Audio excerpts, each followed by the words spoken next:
and this is the Entertainment Execution Layer Podcast. And in this episode, we'll be talking about the not-so-classic, nor cult-classic film, The Hollywood Knights. This movie came out in the 1980s, and the best way to describe it is American Graffiti meets Porky's. It centers around a car club who likes to hang out at a drive-in called Tubby's. This car club likes playing pranks and giving the local government officials headaches. And their foils are two bumbling cops who bumble their way through the entire night, making an even worse mess than the actual Hollywood Knights themselves. The movie takes place over the course of Halloween night 1965. Tubby's is about to get closed down by the stick-in-the-ass government officials who want the Hollywood Knights to be gone in order to set up, I think, like a condo or something. Well, of course, the Hollywood Knights has a lot of steam to blow off in the course of this night. And boy, are they gonna wreak havoc. There are a couple of famous faces that are portraying the Hollywood Knights. Tony Danza being the big one, and Robert Wool is also in it, and the debut of Michelle Pfeiffer as Tony Danza's girlfriend. Alright, I did some checking on the plot. It wasn't a condo that they're setting up, but an office building. And I'm talking about the stupid governmental heads who are destroying Tubby's and the Hollywood Knights on their night of rampaging pranking. They also have an initiation that they have set up for 4 new recruits. That's a subplot. Now, for some of the pranks that the Hollywood Knights participated in this movie. First off, they crash a pep rally, take a local nerd hostage. New Bomb Turk, who is played by Robert Wool, farts his way through a song. Later on, the Knights find themselves at the Beverly Hills Neighborhood Association Halloween party where they urinate in the punch. And that's not the end there.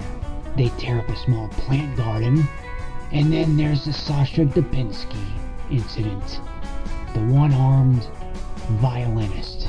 Let's just say that was a pretty good gag, beginning and end. Later on in the night, they finally get their revenge on Officer Bimbo through a clogged up toilet and a whole bunch of garbage. Literally, Dudley the geek that they kidnapped becomes an honorary member of the Knights. The 4 pledges succeed in their initiation. Everything nicely comes together. Like I said, is this a classic? No. Is this a cult classic? I would say probably not, considering the fact that there's not a lot of people who talk about this film today. Hell, I checked it out. I don't even think that anyone even reacts to this film on YouTube.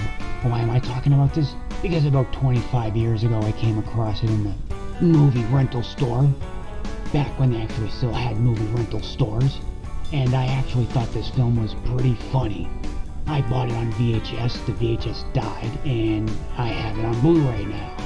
Let's talk about other characters, and the actors who played them.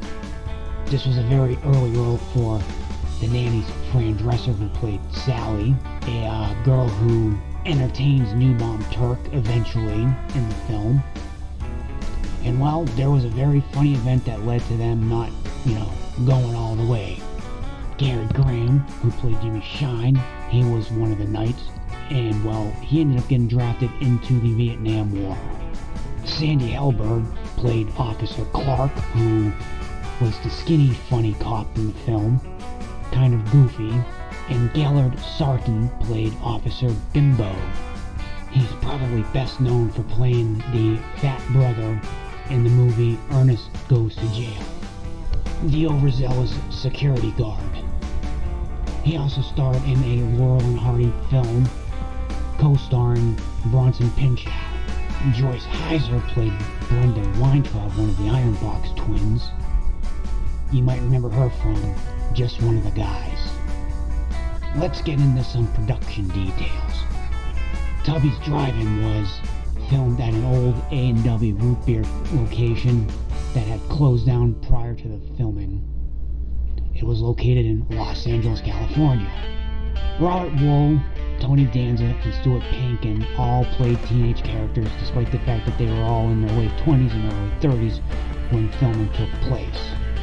Director Floyd Muttrux was originally going to direct Urban Cowboy.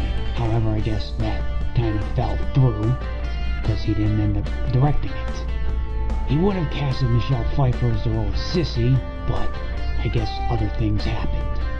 The director who eventually took the directing part for the movie wouldn't cast anyone other than Deborah Winger. So I guess that's probably why Michelle Pfeiffer ended up getting stuck playing in friggin' Grease 2. And here it is.